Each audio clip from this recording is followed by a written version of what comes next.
How do you increase fatherhood? You're a father 6 times over. I'm a father 3 times over. I have some work to do. Banging the gavel, as you said, but how do you do that? Because the replacement rate and the population rate was what I found particularly alarming about that clip. Is that people aren't replacing themselves. You must have that for a species to continue, and people are deciding to opt out, as you said. Like how do you fix that? Well, that's easy. You give incentives back for men to have kids and families. Right now, there's every deterrent not to have one. You push men out of the workplace while simultaneously propping up women to take their place, overpaying them to push pencils and papers around. And while all this is going on, there's been propaganda going around that women don't need men. And the real stupid thing, these two monkeys know that this is going on, but they do this bread and circus show. Like, everybody come gather around, guys. We're going to tell you how we did it back in our days, while they just dance around the actual solutions that need to be done. They know they need to get rid of no-fault divorce, and that's just the bare minimum starting point. And I'm sick of these boomer losers coming on here just giving long-winded non-answers when they all voted for the problems that we're in right now. But these two manginas are way too busy blaming men, because it's so much easier to blame than actually come up with solutions. I mean, it's, as I said before, because there's not one thing that's causing it. That means there's not one thing that's going to fix it. But in general, we have to encourage. It has been a domino effect, but there's really only one underlying cause to link all this, and TFM has been saying this for years. We need to start taking away people's voting rights and having a way for them to earn it back, because this is what you get when you give everybody voting. You get no-fault divorce, uneven split custody, diversity quotas, and every other stupid policy that's led us here. It's not rocket science. You just let every dummy vote who hasn't sacrificed or earned it. As much as we can, encourage young people to, especially young men, to be bold and to go out into the world and get married and have kids. And even though there are a lot of risks involved, there are more risks today in doing that than there would have been for our grandparents. There are more risks than there should be.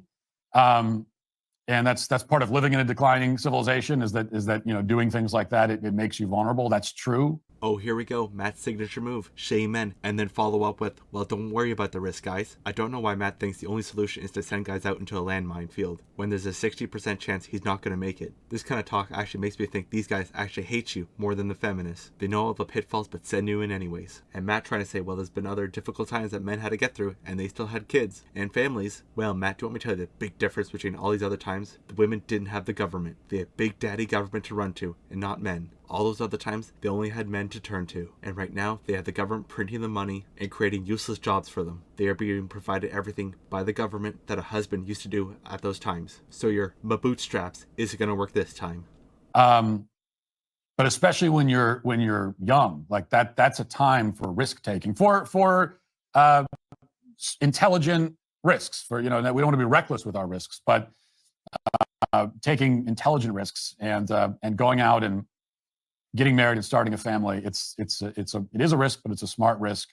So an investment where you have a 60% chance to lose everything, is that a smart investment? You wouldn't tell a guy to invest in that stock where you have that higher percentage to lose everything. These guys are just as bad and dishonest as the fresh and fit types. They just showboat and offer unobtainable solutions. No, Matt, sending these guys to the killing field and telling them not to think about it is not a solution. And it gives meaning to your life, because I think that's a lot of what we're missing. A lot of what feeds this is there's a collapse in meaning. People they don't know where to look for meaning and for purpose in their life.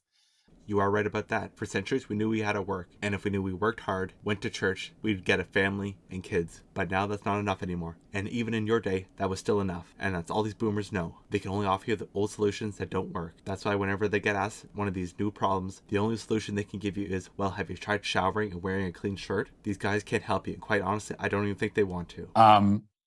And we know that church attendance is declining and that religious affiliation is declining. So we've kind of chased religion out of society. Well, that was the source of meaning for all humans really across the world since the dawn of human civilization. You push that out, and then what do you replace it with? There's nothing left to replace it with. And so people are kind of treading water, and I think that's what's happening. Matt, what are you talking about? It did get replaced with feminism. all you guys got together, pushed the church out, making them accept every debauchery act, making females priests, and turned the church rainbow. So it's not really a big head scratcher, why guys don't want to be a part of that. The church decided it wanted to worship the cooch more than Jesus, so it only has itself to blame why men aren't there. So all the problems are pretty clear cut, but it's so much easier just to blame men, right Matt, than to actually take some actionable solutions. And if you actually cared about this problem, instead of shaming men, you'd be shaming the politicians and the churches that made it this way.